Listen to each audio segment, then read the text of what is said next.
I did a corporate gig, and the Vikings were in the playoffs, and right when I got on stage, the Vikings were up 17-0. So I drew attention to that. I was like, oh, you guys are winning. I was in Minneapolis. I was like, oh, you guys are winning big. Don't worry, you can pay attention to me now. And then as the presentation kept going, like I noticed more and more people were looking at their phones, and it was that game against the Saints a few years ago where it went down to the last play. And about 40 minutes in, I was like, none of you guys are even listening to me. Let's watch the end of the game. Yeah. Because it's like there's nothing I can do. There's nothing I can do. Literally, they gave me my check, and that was it. Quality of myself, where I like the moment I catch the audience thinking like, "Oh, I don't like this person," or "I'm not really paying attention to what's going on," is the moment where I give up myself. Like I'm done. Like I don't. Yeah. You don't want to be here. I don't want to be here. Yeah. You don't want to see me anymore. But then you have the end. Like you have the added pressure of like, well, I got to make my time. So dumb. Yeah, it's okay. It's okay to come down early if you're not vibing. It's okay to come down. The MC's there. Right. Make sure they're in the room. That's the worst. All right, that's my time. Yeah. All right, never mind. I got to keep going now. Meanwhile, everyone's like, including you. Like, I thought we were all done with this. Yeah. Never. Oh, my bad. Yeah. So again, who's celebrating stuff? Still, like anybody else celebrating anything? Right. I know that I've asked that 3 times. We're celebrating you almost done. Okay, me too. Or there's the inevitable person who thinks they can close out strong when they haven't had one thing work the entire time, and they just keep going. Dig into China right there. It's like you're never gonna end. It's never. There's not a ladder big enough for that. When I pause for the laughter, and I know the laughter is not coming, but I still pause. Yeah. And I think that's where the entertainment is for me. When I know it's not coming. Totally. No, it's you should do that because I mean you have all the power. You have the mic. You're on stage. You're under the lights.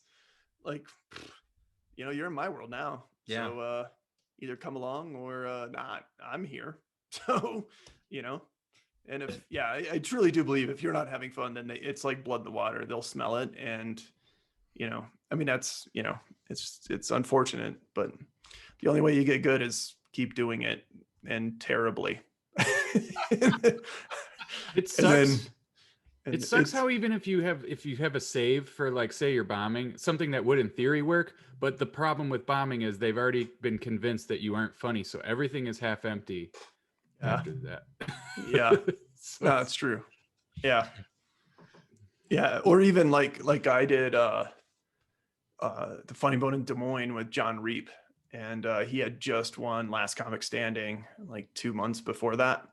And so after the show, the audience is coming out, and the audiences were great. I mean, they were jam-packed. It was like a Wednesday through Sunday. Every show sold out. I mean, it was amazing. And he had like 2 t-shirts, a hat, a CD, and something, I don't know. And it was $20 each. And people were literally $100. And so and he was super cool and really approachable and everything. And we hung out a lot during the week. And he was like, I was here 8 months ago and nobody said a word to me as they walked out. Like nobody. And then all of a sudden you're on Last Comic Standing. And then all of a sudden, it's like $100. I mean, he sold, it was amazing. Just the merch that he turned. I was just like, this is crazy. Perceived value. Totally. Sure. But so this was, I was only a year and a half in, and I did the Roxino in like about an hour from here. And all I did up front was like topical sports jokes, like 2 of them. I made them up on the spot and they laughed. And that was the end of the laughter for that 10 minutes. And then I did all my like well-written stuff that everybody from the city loves so much. And my experience was inverted. Yeah, it was like the easy stuff that was just like whatever. It was like, boom, that was hitting. They all had like oxygen tanks though, mind you. They were all coming from the penny slots. So there's that. Also casinos, they probably just lost a lot of money and they're not happy. And the casinos, when you do casinos, like I've done Vegas, and like you do not, if you're doing 10-minute spot, if you do 10:30, we're having words, because we need these people done so they're back out on the floor spending money and giving it to the dealers. And so you do not ever, you don't go a second over. I mean, you go 30 seconds under, if anything. But it's totally different. I mean, they who knows what, I mean, man, they just probably lost a lot of money. That's why the casino's way bigger than their house is. And so if you could do a couple of bits about casinos or something, like in the moment as well, like you did with the sports stuff. Like casinos are a different animal as well. Like, I mean, it's bars are a different animal, a comedy club, in comedy clubs in a different city. I got thrown under the bus because I had only been doing it a year and a half. And the guy who got me to do it, I won his contest, and it was the first contest I ever won. One of the last too, because those are, how those go. But you had a lot of friends come to clap. And it was just bad because let's just cut to the chase. I was banned from that casino because I won't tell you what I did, but I was only a year and a half in, so I was still like that, like edgy comic, and it wasn't even edgy, but for them it was very edgy. But it was stuff that normally works really well because everybody knows where I am at with the satire level and the sarcasm level. But these are just much older people, and they were like, no, I don't know what sarcasm is. I don't know what satire. I'm not used to, I wasn't expecting that, at least. And maybe I was a little dry for them. Right. So, and and I mean, that's the thing is, I mean, that's no different than, people that are in a nursing home or something. It's like, that's not my audience, that's not I'm going to look stupid. You're going to look stupid for booking me. And this is going to suck. And I'm going to end up banned again. So, like, let's just not and say we did. Right. Yeah, I love that saying. Let's not and say we did. That was such a mean thing to say to people. No, somebody that asks you, hey, will you do this show for me? Let's not and say we did. Like, it's you just say no, man. Right. Well, my sommelier is a Somalian, so nice. I see what you did there. Yeah. And that's very culturally appropriate. So everyone's happy now. Right. So that's good. It's wordplay as what's that? Right. John, one more question. How did you get banned from a casino with so many puns? Like, I don't understand. You want to know exactly what the joke was? All right. So I did this joke where I was like, all right, LeBron, because LeBron had just come back to Cleveland, right? Right. LeBron had just come back. And I was like, so good. I know. And I was like, and this joke used to do really well. It got me second place in a big ass contest once. And joke? It didn't, it landed at a big, so it was like one of those things where I was riding the confidence of, this is a good joke to put in my set. Yeah. They'll totally get this. And you had done sports stuff up front. So, right. Yeah. Very, very relevant because LeBron had just come back Northeast to Cleveland. Ohio, we're good. Yeah. Right. And then I was like, so LeBron James, when he left Cleveland, that was like our own 9/11. Remember that? And the only reason I said that is because, people liked it. And they were like, the point of the joke is Clevelanders took it so bad. They took it worse than 9/11. Like, people were more upset around the city. The mood of the city was much worse than 9/11. And so that was our own 9/11. And then I used to do this other part. I didn't even do the second half, which was more clever. I was like, two very tall figures left our skyline too, when the Drunas and LeBron left. But they didn't want to, I didn't even get to that part. And they didn't know, they didn't get there was a metaphor there and a message. It wasn't like, and a really people good died in an punchline. airplane. I wasn't like, it was not really a 9/11. It's a joke that references It's a phrase. It's like our Pearl Harbor, which to them would have probably been doubly offensive. It sounds you're like. Right. I should have said Pearl Harbor. But that would not have worked. David, Brian Kenny, still to this day, he says, because Brian still works there. Brian was like, Steve, they still talk about you, man. That's awesome. It's not even that offensive of a joke. No, but they're all very old and they don't get the metaphor. And there's more to it than just being like 9/11. But I was 1.5 years in. Not a good idea. Nah, this was our bombing of the USS Maine. Right. That's right. See, and that That's doesn't crazy. land because it's not relevant. Right. That's the other thing. Like, why are comedy club bookers like, they're so afraid to like say no? So like you email your avails, you never hear anything. And then, yeah, whatever. And they just won't tell you like, hey, I'm just not going to ever book you. Like, Mhm. just tell me, and then I'll stop like trying to get booked at your place. But Right. they're just so afraid that you're going to make it famous one day, and they don't want to like be the one that told you no. And it's like, well, you never booked me. So that's the same thing. So trust me, I'm going to remember, and I'm going to get a theater right next door to the comedy club. And then I'm going to sell that out. So no one comes to your stupid comedy club anymore. And then you could tell everybody that so-and-so doesn't remember where they're from. No, they do. And that's why they're not at your club anymore. Like, you know, it's that easy.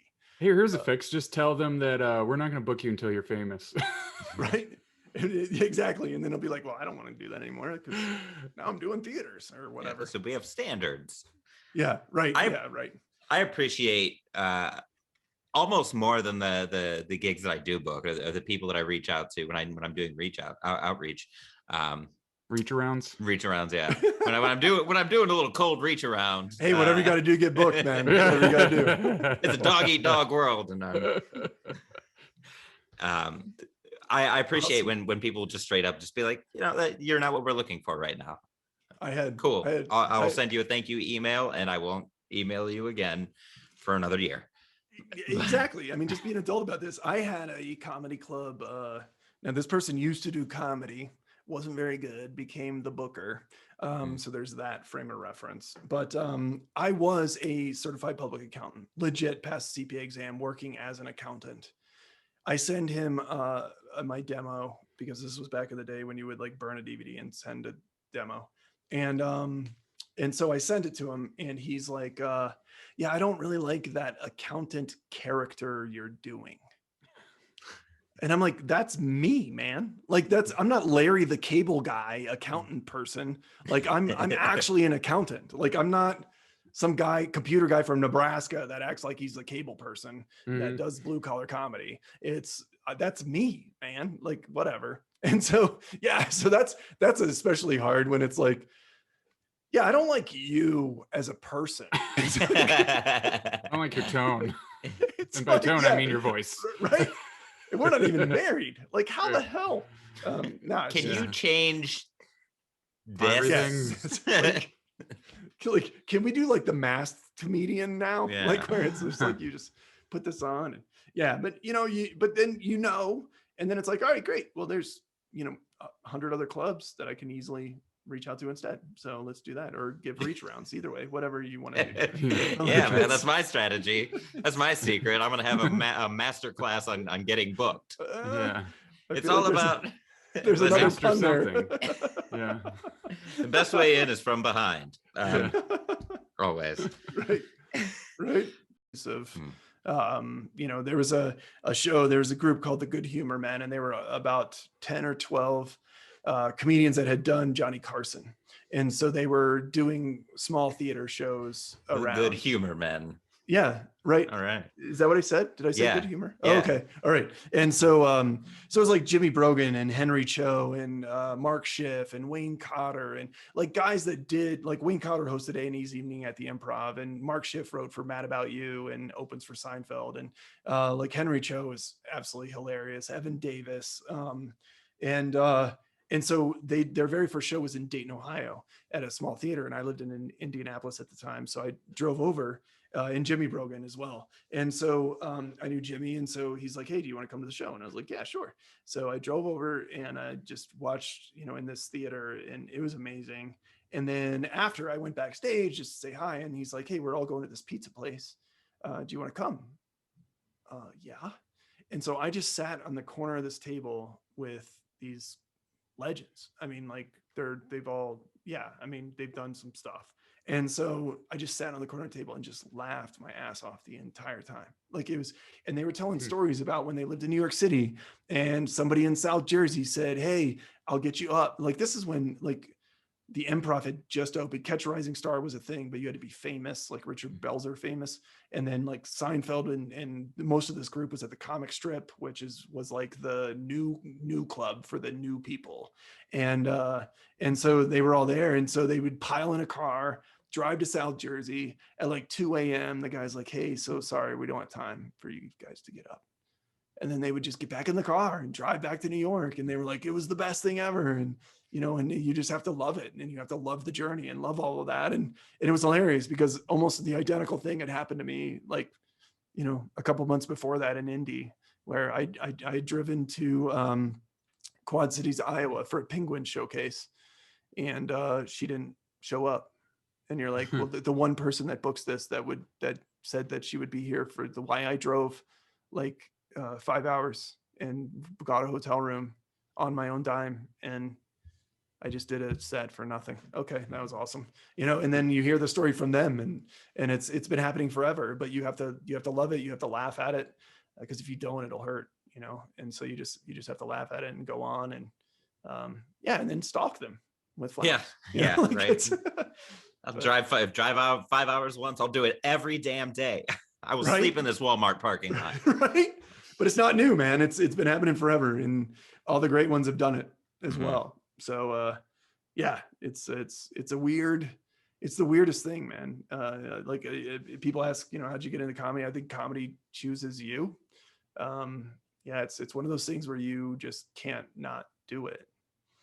And so if you otherwise your insides will explode. So that's fair. And then so, you know, doing the transition to corporate gigs, you know, you don't have that, you know, you're guaranteed the gig, like you're guaranteed the money for the most part. Right. Which is a nice, you know, it's a nice change of pace for sure. Yeah. Why did you stop? Like, I don't get it. Like, I don't. To be totally honest with you, the suitcase where that costume, it was in my trunk and it got stolen from my car, and it was like, well, that's that character. Someone else is Dick Ransom now. That is the worst steal ever. Like, I know. Well, there was a projector in the suitcase and a Bluetooth speaker, so I guess that. Still no, but yeah. Anyway, I love how the hair is very brown and the mustache is not. Yeah, well, and that became a joke too. The mustache would never stay, so it became a joke that like he was trying to be like a bigger hard ass than he actually was. That's awesome. So he was like, good. Everybody knows a good detective's got a good mustache. Yeah. So one of those. No, thanks a ton for joining. We always ask for like recommendations, any comics that you know that would have fun on this or would be able to provide some good insight to people. Yeah. I mean, I'll think of, you can drop a name on.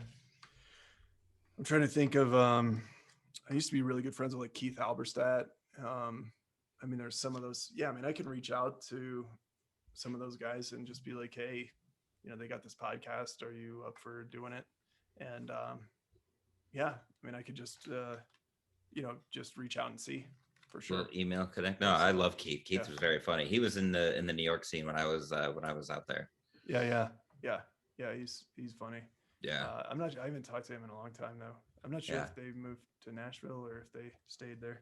It's happening, man. There's an exodus to Nashville and Austin. Well, the whole world. I mean, he's leaving New York, so it's not just the comics. Yeah. But interesting. But I'll reach out to, you know, a lot of those guys and be like, hey, remember me? I'm not dead. And I was just on this podcast. If you guys want to go on, it's, you know, you can't laugh at that. And so that's always good. Yeah, man. So, thanks. It's appreciated. Yeah, we're just trying, because I mean, sometimes we do touch on the touchier topics, and the whole idea is like, you know, the episode that we just dropped today was on mental illness, and the comic had tried to kill himself. Yeah, and you know, we go deep into that. Like, no, it's way better now, and I'm glad it didn't work. And like now I have this joke about it. And he's been on Seth Meyers too. Yeah. I mean, that's like, was that after or before that? I think he was on Seth Meyers before that. See, it's like you can reach any level of the demons, man. I'm telling you, Geraldo. I mean, Geraldo drank himself to death, drugged himself to death. Like, I mean, he had some demons, man. I mean, people have some stuff, you know, and the comedy clubs don't necessarily help you. They only light a fire under that. Unfortunately, they don't really encourage, the other. Like, it's a shame, the well-being side of things.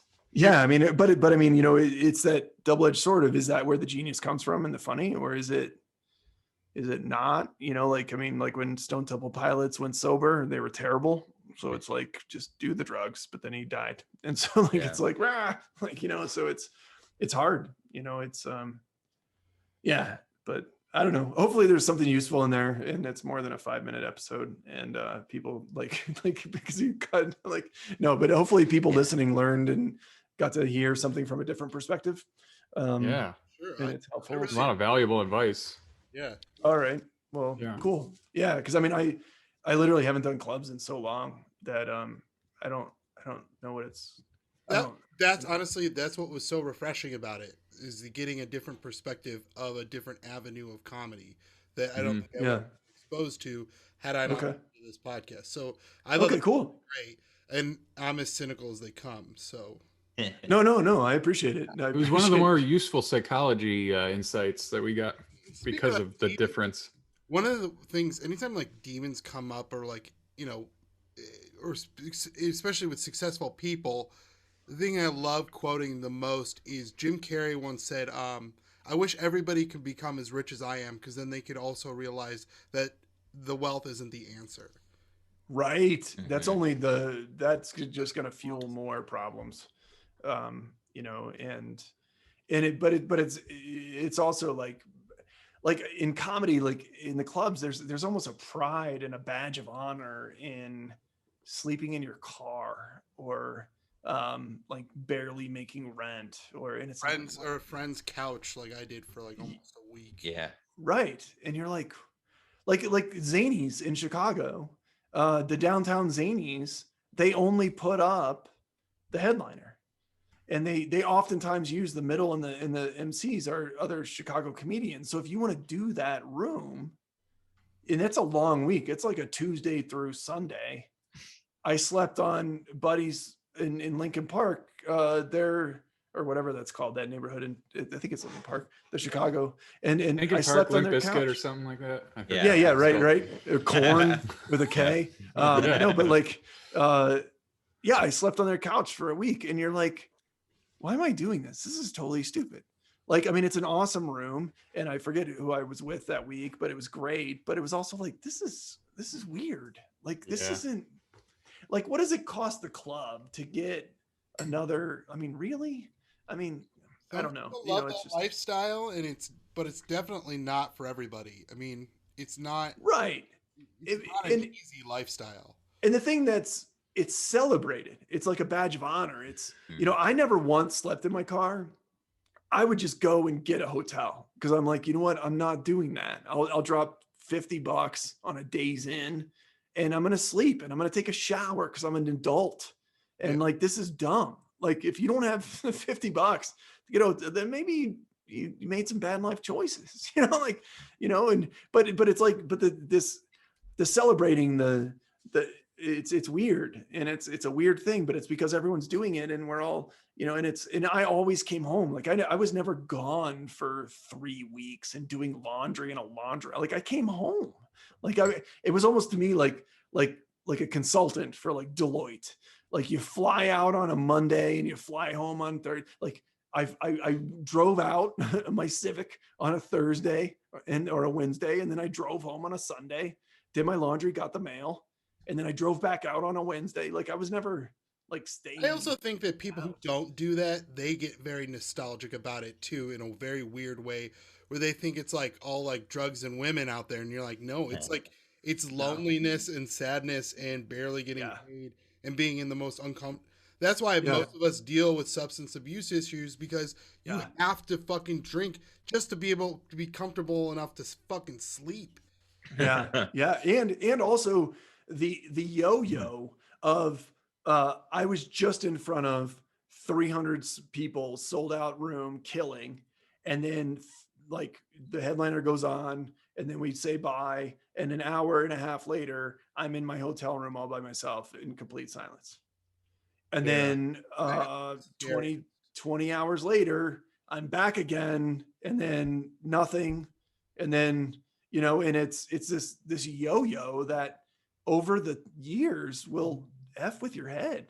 Yeah. Like it Yeah. really will. Like where, you know, you're used to, and then you start doing bigger rooms, you start doing theaters, you start opening for like Louis Anderson and stuff like this. And it's like 1,000-person music box theater in Atlantic City. And then you in your hotel room. You want to And keep it's that like, high going.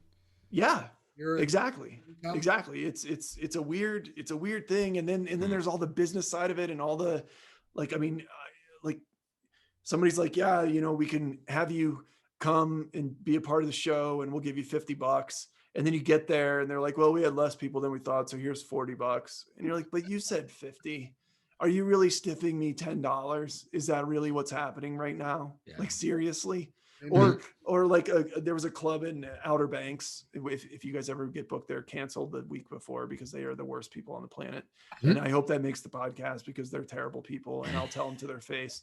The guy owns like several McDonald's franchises. They bragged all week of how rich they were and how much money they had, how the whole busy season during the summer was just sold out shows. I get down there with Kevin Downey Jr. and they just, you know, sold out shows.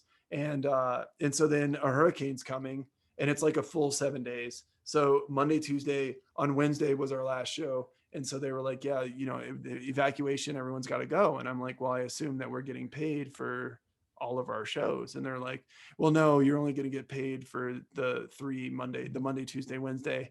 And actually it's not, let's say it was $700. It's not going to be $300 because the Monday, Tuesday, Wednesdays are less. So those are only going to be $75 per show instead of the 100.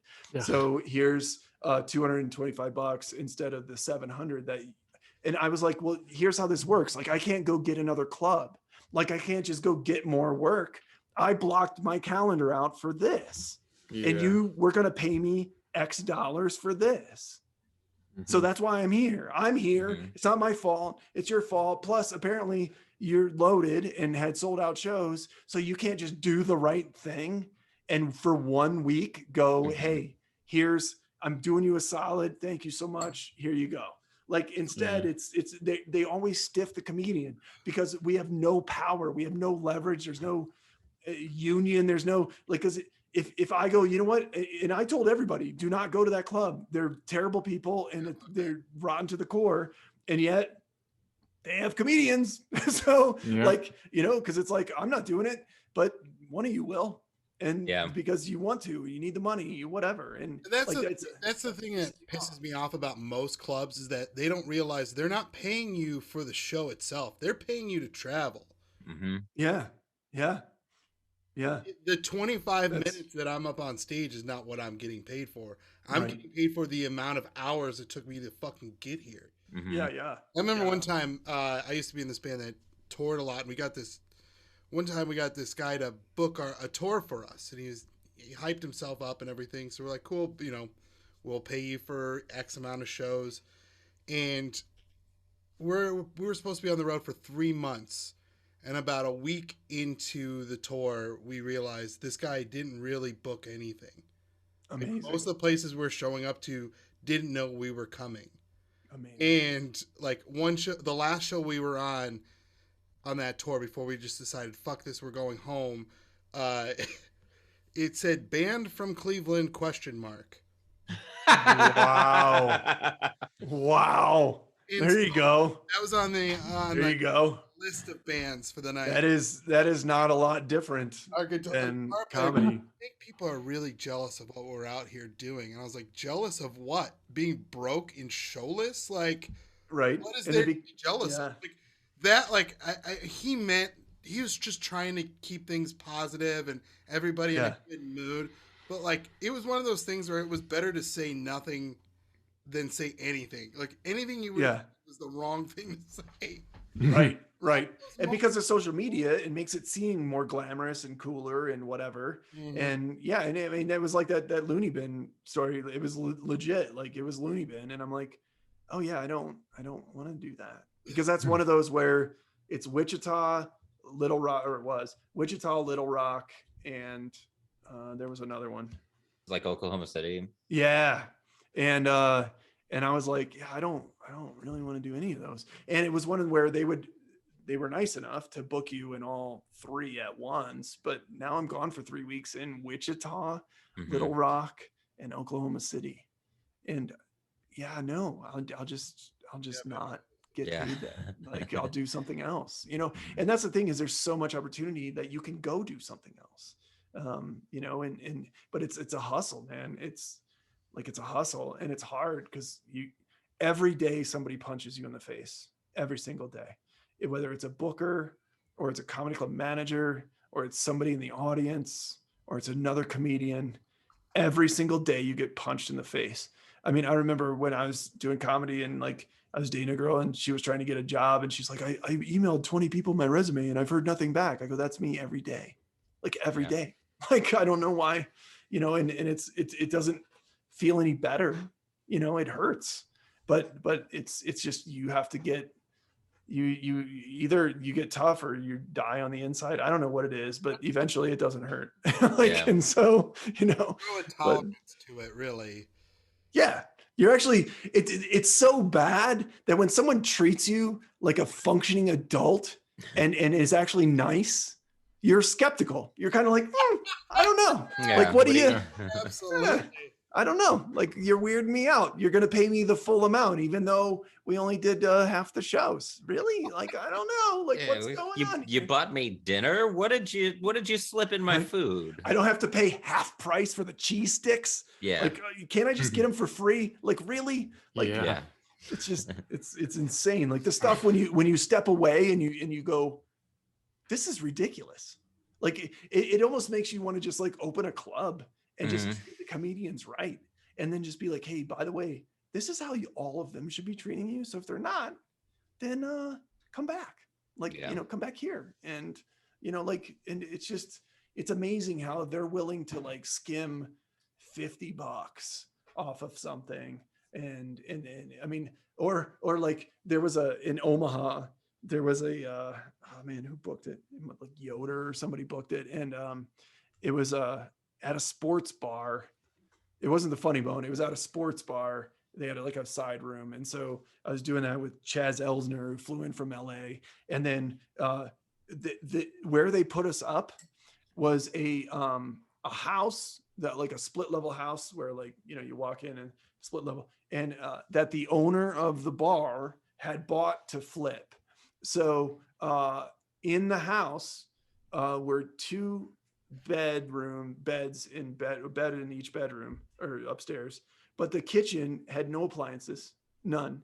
And the living room was like 2 bean bags and one of those TV VCR combo things on a milk crate.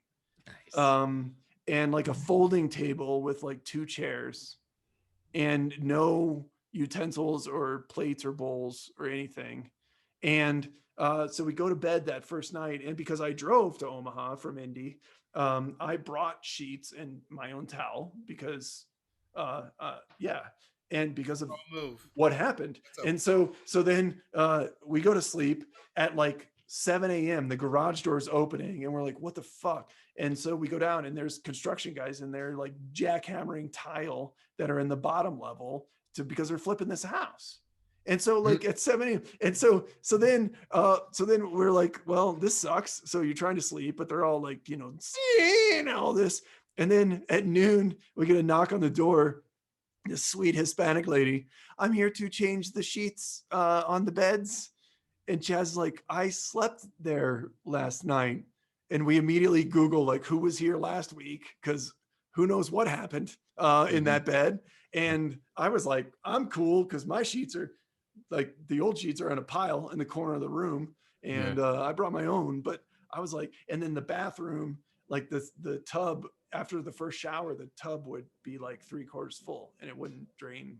It was super slow. So the second person had to shower in the old shower water. And so we did that Wednesday night and Thursday night. And then on Friday, I'm like, Chaz, like, I don't know where you're at on this, but we can't stay here anymore. Like, this is ridiculous. And so luckily he was like, yeah, you're right. And so we stood up and then they put us in almost an equally shitty hotel, but at least it wasn't like 7 a.m. like sawing. And, but it's stuff like that. That's just like, it's just stupid, man. You're just Yeah. like, this is dumb. And why would you do this? And It's called like, being a minimalist, and it's trendy.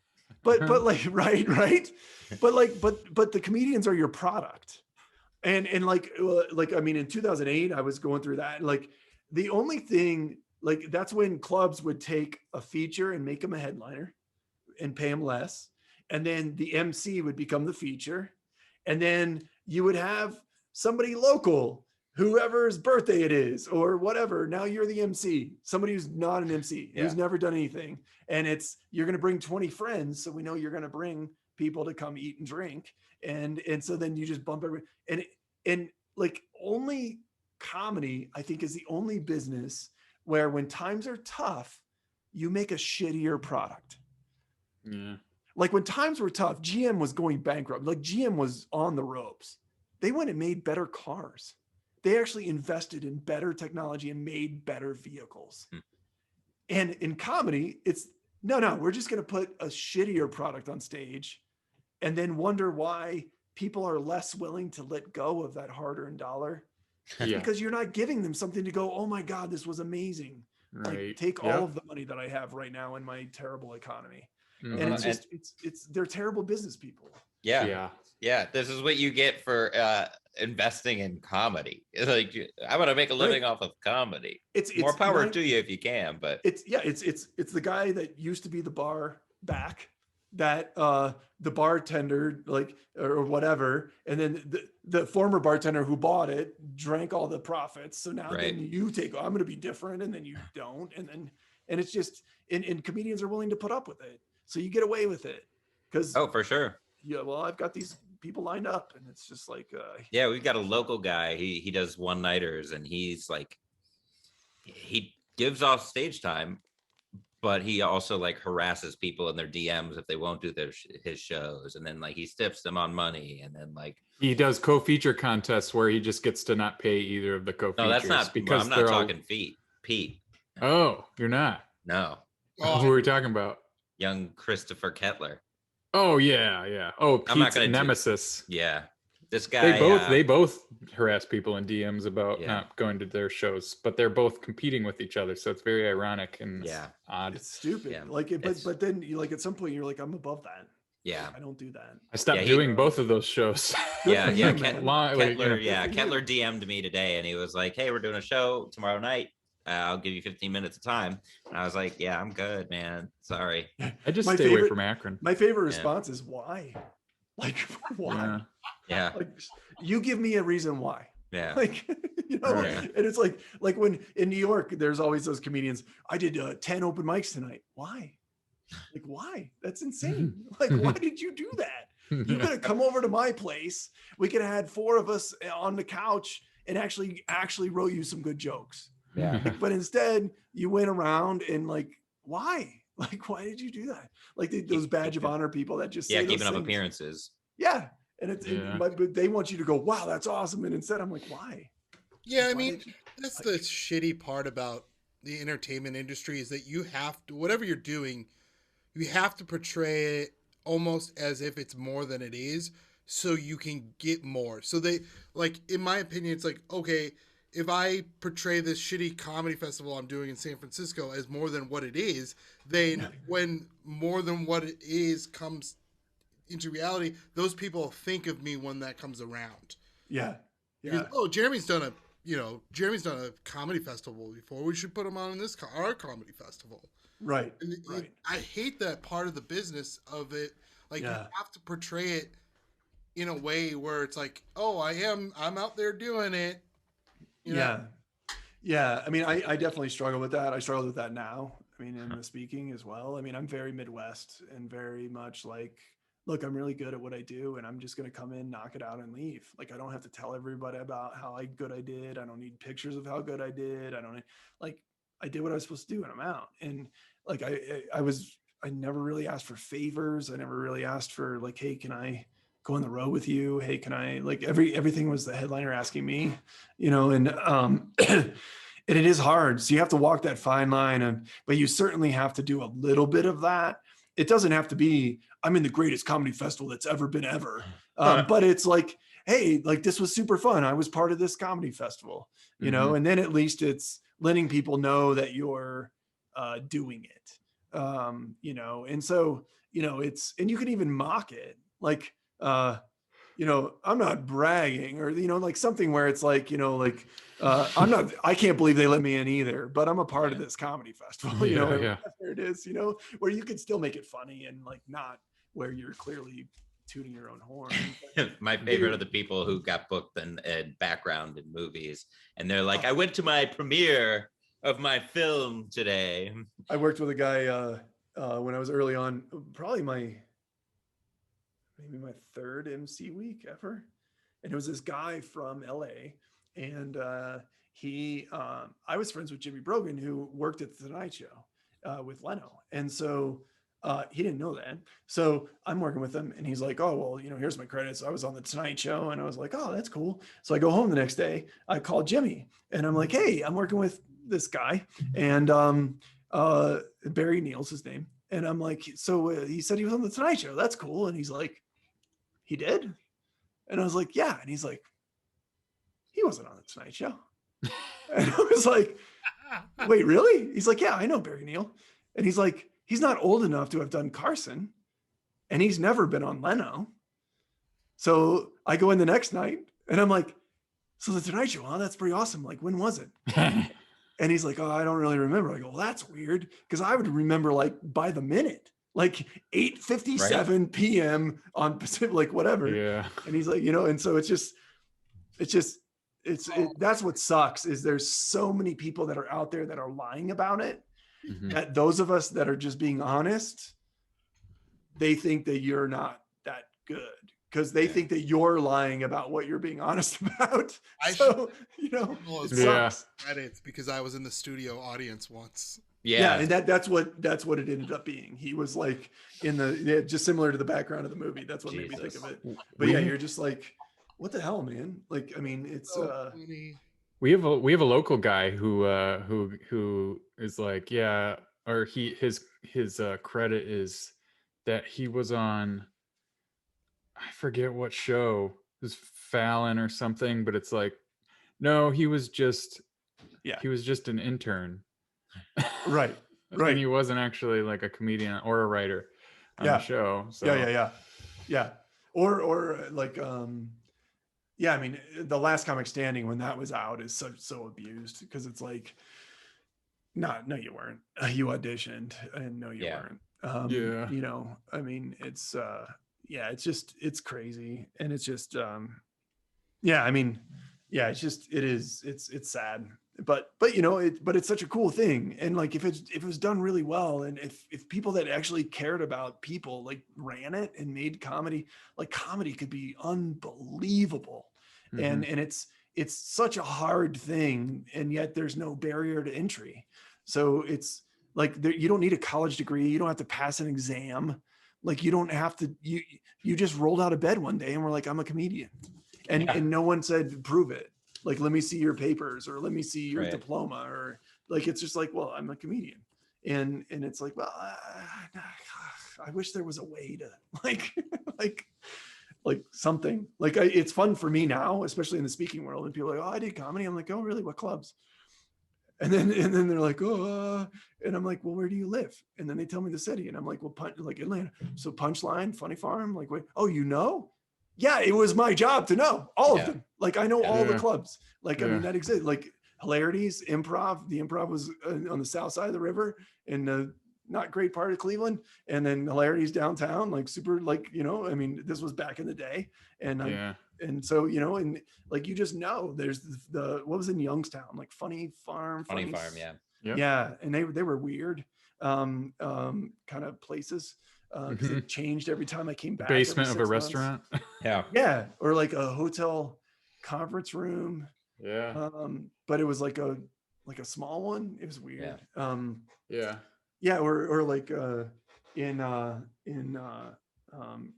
where's Lancaster, Pennsylvania. There's a place where they did this old. It was an old like it was a resort in the 60s that I'm sure was amazing, and they have done nothing to it since.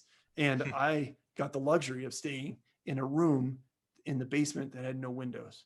So I was in a hotel room with no windows, which is like, what in the hell is going on right now? And then you do the show, and the guy takes the money box and leaves like 10 minutes into the show. So there's like a problem in the audience, and no one knows what to do, because the guy that he's like, well, I'm out. And it's like, well, it's on the hotel to thing. And like, no, dude, no, it is not. Like, what? It's just all that stuff that just, and because so many people want to do comedy, you can pull that stuff off. Like, you can do that because these two people that you mentioned that have these shitty shows that they don't pay, like they can keep doing that because no one's going to tell them or tell everyone else, hey, you don't have to do that. Right. You know, like you don't like in New York. I mean, like the Steve Bixes and the stuff, like I never did any of that. I never barked. I never but I was fortunate enough to come in at a level where I didn't have to. But like I did plenty of free shows. I mean, at the Strip, I was doing the free showcases at the end of the night where the MC, if they were shitty, which some of them were, would go up at the end of the night and be like, it's like a 3 hours show already. And it's like, all right, everybody. So that was our show, but there's going to be some people that are trying to make it in that are going to, well, everyone left. So it's like, or it's the comedian that's like, you guys are in luck. We have 10 comedians that are coming up. They're going to be amazing. They're going to do really short sets. And it's like, they stay, you know, and it's like, all right. But you can get away with that stuff, and it sucks. So kudos to you guys, you know, like hang in there. I don't blame you for bouncing, but you know, it's, well, yeah, I mean, it just wasn't for me. But I took the skills and what it is, and then, you know, built something different. So, yeah. So I would like to get out of this system at some point, because I like doing it just for the fun of doing it. But the wear that you get from, I don't need to do the open mic so much well, now that we've COVID, I got to like refresh. But after that, I really don't feel like I should be doing, I don't want to headline. I'm comfortable doing 20 minutes, maybe 30 minutes, but after that, it feels like I'm working too hard just to make people happy, and it's not making me happy. And not that I couldn't do it, I'll sure, but I don't want to go out and do that habitually as like some sort of trying to build something that, you know, I'd rather move to a big city or travel to bigger cities and worry about trying to branch off of comedy, because I just well, and that's something else too that I realized, is that I feel like comedy is like trade school, like stand-up comedy. It's like going to Ivy Tech, and you can't stay at Ivy Tech forever. Eventually you have to go weld some shit. Like you have to take the skills that you learned at comedy school and go apply them in a commercial endeavor. So is it writing movies? Is it acting in movies? Is it, you know, doing the speaking stuff? It's taking that comedy skill and applying it somewhere else. Comedy in and of itself is rarely the end. I mean, even for Seinfeld, and I mean, you know, he had a sitcom, you know, I mean, and you know, I mean, back in the day when, you know, that's how that worked. But, you know, I mean, it can work, certainly, but more people take their comedy skills and go apply them somewhere else than people that make it as a comedian. So, and I think that that's something that no one really told me until and maybe I'm wrong, but I realized it like, it was probably like 2 or 3 years ago. Isn't Lisa Lampanelli like a real estate agent now? Like, I mean, oh my God, that would be amazing. I did Snickers in Fort Wayne. That's another shitty club owner. Guy pulls up in an H2 and is complaining about how much he has to pay us. Really? Really? Yeah, let's get your gas money. Yeah. Meanwhile, like I'm having to buy, like the food that's there is shitty fryer food, and I have to pay half. I get, we'll give it to you for half price. Really, Kevin? Okay. That was his name. They're always a Kevin. Well, that was his real name. But but it's like you're driving an H2. I didn't think you can shut your mouth about it, but I did a week, with Lampanelli there. And man, it was awesome to see her just like unload on him. Like, it was pretty, but her, like, like she was really nice and she's definitely funny. But there was a point where I'm because I would watch, I was like, man, I gotta go to lobby. Like, this is a lot. Like, there's only so many old man balls that like jokes that I can like sit through for like an hour. It's like, oh man, like, I mean, kudos to her. I mean, everyone knows who she is. No one knows who I am, but you know, it's yeah, but she's really nice, and really, it was funny to see her light up the comedy club owner though. Even better, she is now not a real estate agent. Oh, you looked it up? Yeah, she's a life coach. Oh my God, are you serious? Swear to God. I don't even know how that works. Yeah, she retired from comedy in 18 and is a life coach now. Who would? Her big motto is grab life by the big old man balls. Yeah, right. Yeah. That's weird. Huh. Well, good for her. Yeah. Yeah. You know, I mean, and that's the thing, like, even because I mean, I was around when Dane Cook hit it like big, and you know, I was newer, and not my style. I don't get it. And everyone, it was funny because when people are like, "Oh, I really love Dane Cook," I go, "That's because you're under 25." Yeah. That's Props. why. And Props. then, yeah, no, but I would be like, you know, but.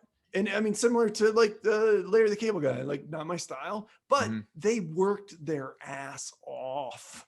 Like they worked it hard. And, you know, He puts on an accent the whole time.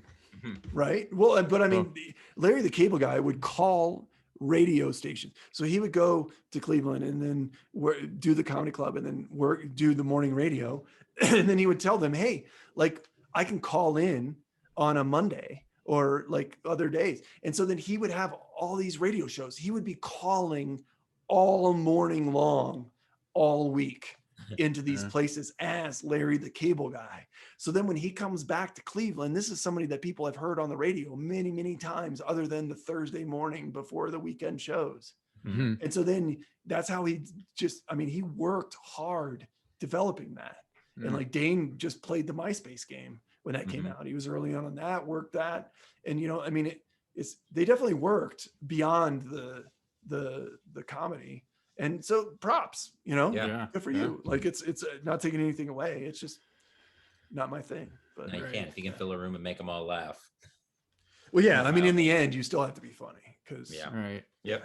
But people do give you some leeway after they get to know, like they feel like they know you because I've heard you on the radio 47 times. So, right.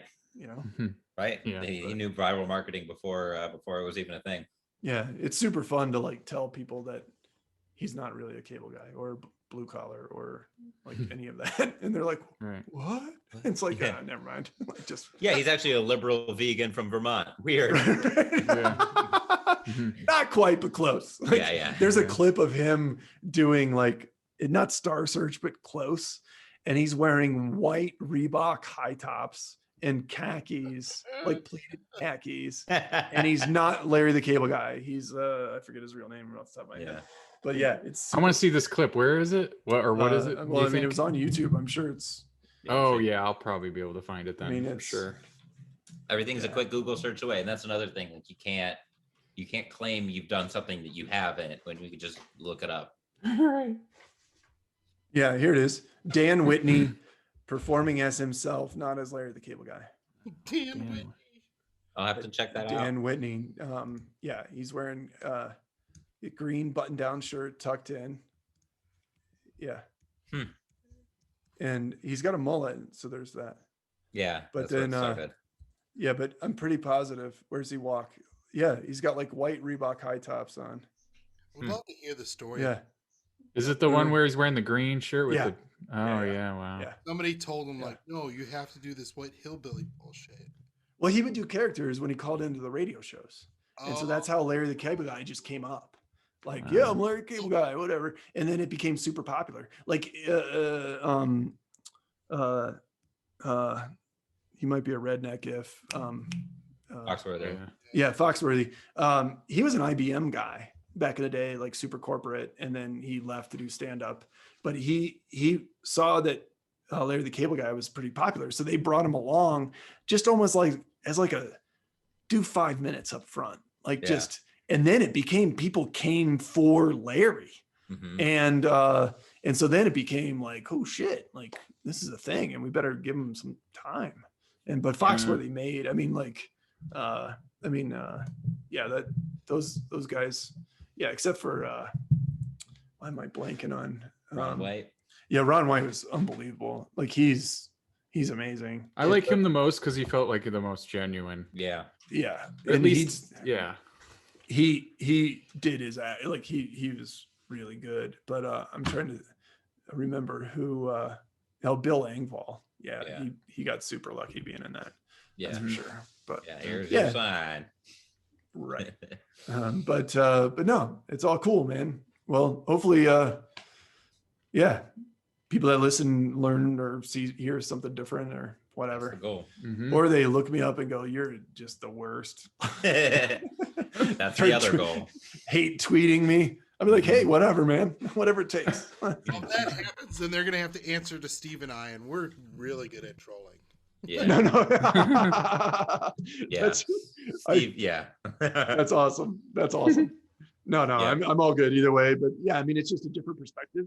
And probably I looked down other shows that you guys had done and I was like, oh, all right, this will be different for sure. So Mhm. Well, thank you so much for being a guest. Yeah. No, man. totally, we man. Appreciate appreciate taking it. some. totally. And yeah, and I'll email some of those guys just to see, what their thoughts are or if they're open to it. And I mean, they're not doing anything right now, so they might as well be. Dive in, talk some shop, and Yeah. prove that you can laugh at whatever, Yeah. Did you close out the show? Yeah, I already did. All right, John. Are we good? Yeah, we're good Yeah. to go, man. Okay, I Thanks. don't need you to get in there. Does Jeremy have to edit this? No. I'll be doing it.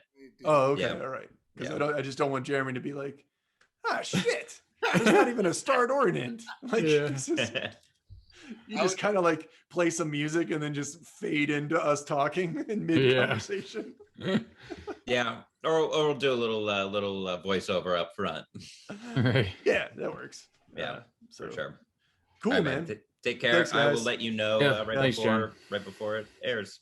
No, that works. And then I can, send it out because there's always people that are wanting to know more about the comedy side. So I don't really talk about it much anymore. So Yeah, this was fun. yeah. I'll cut it into clips, and if you want to use any for your own promotional, by all means. Yeah, whatever works. Yeah, Yeah. for sure.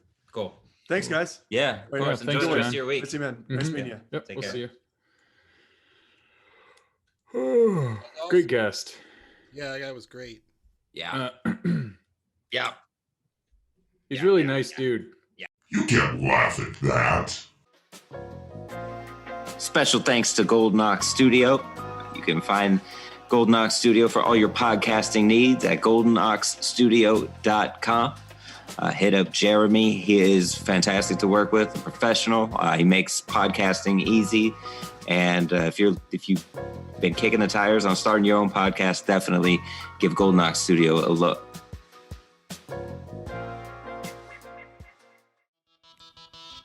If you'd like to weigh in on today's topic, follow us on Twitter at You Can't Laugh Pod, or like us on Facebook at You Can't Laugh at That, and tell us how you did laugh at today's topic or how you didn't. This is all about the conversation, is what I'm saying. All right. Bye.